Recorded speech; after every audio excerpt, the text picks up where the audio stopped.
अजा एकादशी किस दिन यानी 20 फरवरी मंगलवार अजा एकादशी के दिन चुपचाप गाय माता को खिला दे, एक छोटी सी चीज, रोडपति भी होंगे, करोड़पति मिलेंगे, तभी संकट और कष्टों से मुक्ति, मृत्युदंड, पितृदोष का अंत होगा, पूरे साल आपके घर में भरे रहेंगे अन्न धन के भंडार। भगवान श्री हरि विष्णु जी और माता लक्ष्मी जी आशीर्वाद से आपकी 7 पुश्ते तक करेंगी रुपया पैसों पर राज। दोस्तों, 7 पीढ़ियों तक बैंक बैलेंस बढ़ता चला जाएगा, सभी दुख दर्द और संकट कष्ट दूर हो जाएंगे और समस्त सुख आपके पास आ जाएंगे, सुख आपके कदम चूमेगी यदि आप मात्र यह एक छोटी सी चीज 20 फरवरी यानी कि अजा एकादशी के दिन चुपचाप गाय माता को खिला देते हैं।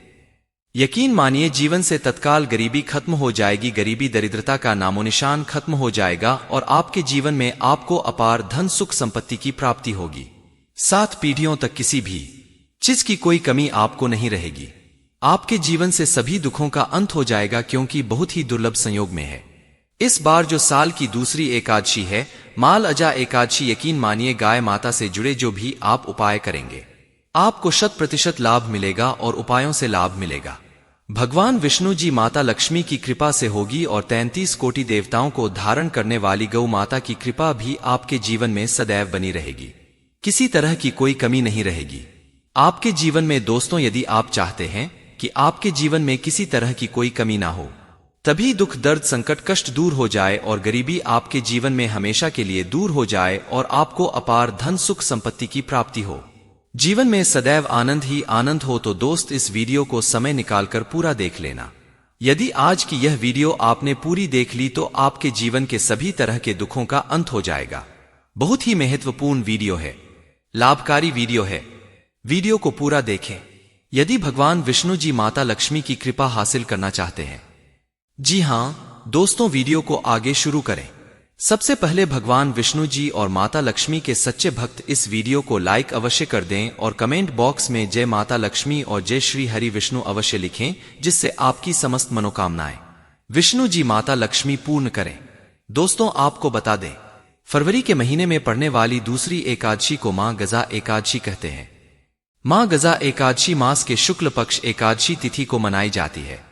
पंचांग के अनुसार इस बार यह एकादशी का पवित्र पावन पर्व 20 फरवरी मंगलवार को पड़ रही है। मंगलवार के दिन पूरे विधि विधान से भगवान विष्णु जी की उपासना की जाएगी। श्री हरि को प्रसन्न करने के लिए यह दिन बहुत ही खास और महत्वपूर्ण है। तो हमारे प्राचीन धर्म ग्रंथों में गाय को एक अत्यंत महत्वपूर्ण और पवित्र पशु समझा जाता है। शास्त्रों में गाय को माता कहा गया है और गाय का पूजन करते हैं। गौ माता के शरीर में 33 कोटि देवी देवताओं का निवास होता है। गाय एक अत्यंत पवित्र, निर्मल, शांत, निष्पाप है। रघुवेश में इसे संसार का पालन पोषण करने वाली कामधेनु माता कहा गया है। इसके दर्शन मात्र से मनुष्य के हजारों पाप नष्ट हो जाते हैं। इसीलिए कभी इस निष्पाप गौ माता पर अत्याचार नहीं करना चाहिए। गाय को कभी मारना नहीं चाहिए और कभी उन्हें कष्ट नहीं देना चाहिए। गाय को मारना शास्त्रों में सबसे बड़ा पाप समझा गया है। दोस्तों, भगवान श्री कृष्ण को गायों से विशेष लगाव था। उन्हें गौमाता बहुत अधिक प्रिय थी। श्री कृष्णा के गायों की सेवा करना ही सर्वश्रेष्ठ धर्म है। इससे बड़ा पुण्य कार्य संसार में दूसरा कोई पुण्य नहीं है। कलयुग की भविष्यवाणी करते हुए भगवान श्री कृष्ण कहते हैं कि कलयुग में जब धर्म का लोग हो जाएगा तब मनुष्य गाय की सेवा नहीं करेंगे। मनुष्य केवल दूध के लिए ही, गाय का दूध के लिए, वह गाय को बहुत कष्ट देगा, जिसके परिणाम स्वरूप कलयुग में पाप और ज्यादा हो जाएगा। जब संसार से गाय समाप्त हो जाएंगी तब कलयुग का अंत होगा। जो मनुष्य कलयुग में गाय की निस्वार्थ भाव से सेवा करेगा वह सुख समृद्धि हासिल करेगा। जो स्त्री रसोई में बनी पहली रोटी गौ माता को खिलाएगी वह सदा सुहागिन और सौभाग्यशाली रहेगी। जो लोग अपने घर में गाय से हासिल पंचगव्य को घर में रखिएगा उसके घर में कभी दुख दरिद्रता नहीं रहेंगे। दोस्तों, हमारे धर्म के सभी शास्त्रों में गाय की सेवा को ही सर्वश्रेष्ठ समझा गया। जो व्यक्ति प्रतिदिन किसी न किसी तरह से गौ माता की सेवा करता है वह सबसे अधिक पुण्यवान बन जाता है। गांव में तो मनुष्य को गाय की सेवा करने का अवसर हासिल होता है, लेकिन शहरों में गाय के दर्शन आसानी से नहीं हो पाते हैं। इसीलिए मनुष्य को गौशाला में जाकर के गौ सेवा करनी चाहिए अथवा गौशाला के लिए दान धर्म करने चाहिए। इसके अलावा आप अपने घर में ही गौ माता की मूर्ति रखकर उनकी पूजा जरूर करें। इससे भी माता कामधेनु का आशीर्वाद हासिल होता है। शास्त्रों में गौमाता को मां लक्ष्मी का रूप समझा गया है। उनकी पूजा करने से दरिद्रता दूर होती है।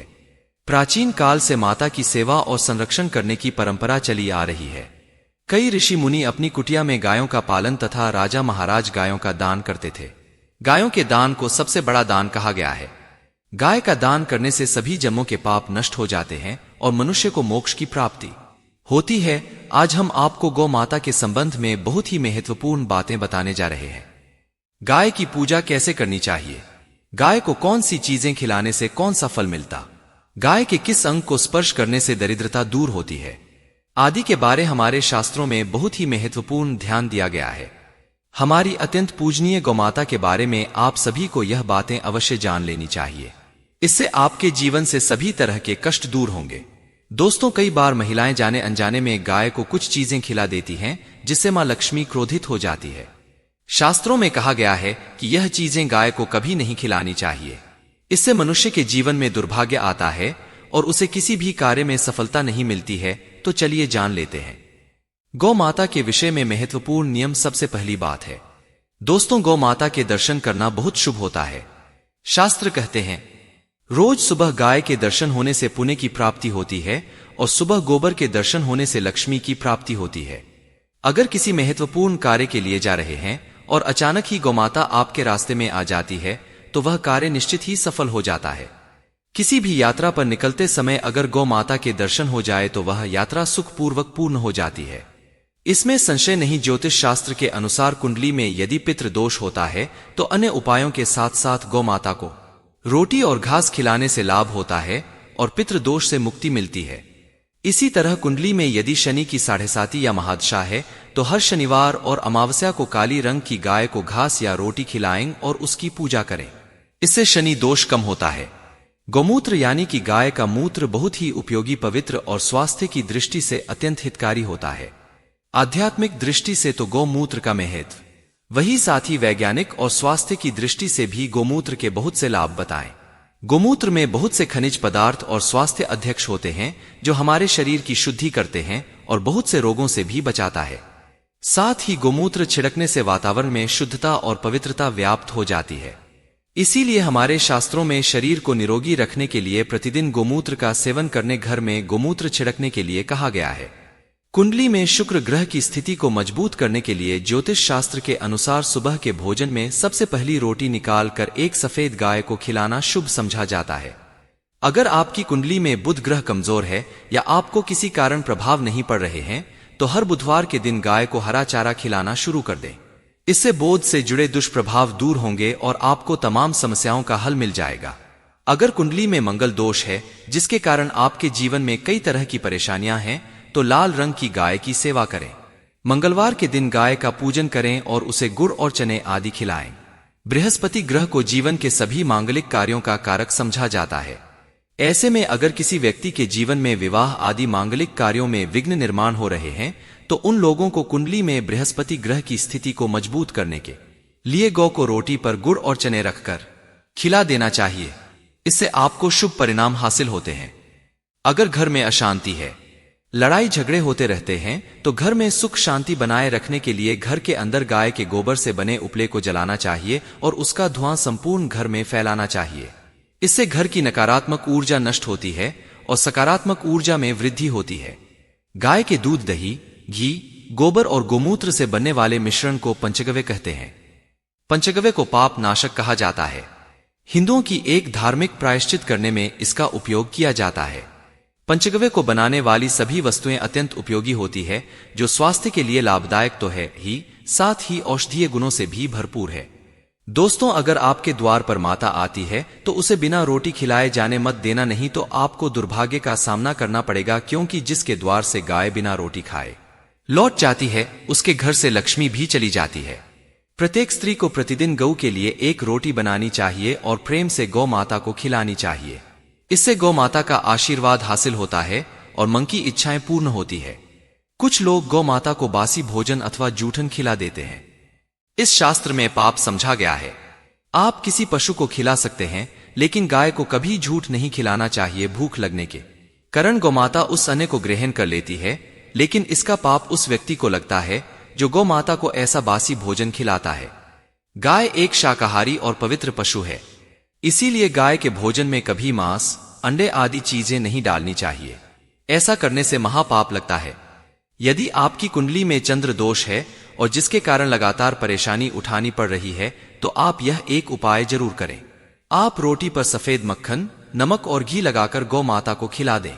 यदि शनि दोष है तो आटे में थोड़े काले तिल मिलाकर रोटी बनाकर गौ माता को खिला दे।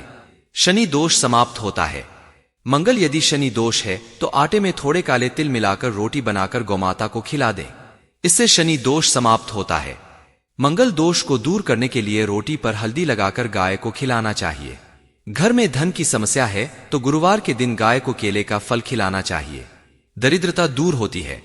दोस्तों, गौ माता की पीठ पर एक उभरा हुआ होता है। माता पधारे, आप उस कुबड़े को एक बार जरूर स्पर्श करें। आपके जीवन से सभी दुखों का अंत होगा और धन संपत्ति की प्राप्ति होगी। शास्त्रों में कहा गया है, जो मनुष्य तन मन धन से गौ माता की सेवा करता है, वह मृत्यु के बाद वैतरणी नदी को गौ माता की पूंछ पकड़कर पार कर लेता है। उसकी अकाल मृत्यु नहीं होती है और उसे मोक्ष की प्राप्ति होती है। जिस व्यक्ति के भाग्य की रेखा सोई हुई है, अगर वह व्यक्ति अपनी हथेली पर गुड़ रखकर गौमाता की जेब से जताता है तो उसकी सोई हुई भाग्य रेखा खुल जाती है। दोस्तों, यह थी गौ माता से जुड़ी महत्वपूर्ण बातें। अगर आप इन बातों को ध्यान में रखकर माता की सेवा करते हैं तो आपको कभी भी धन की कमी नहीं होगी, कभी भी दुख दरिद्रता आपके पास नहीं आएगी, आशा करते हैं। दोस्तों, यह जानकारी आपको अच्छी लगी होगी। वीडियो को लाइक करके चैनल को सब्सक्राइब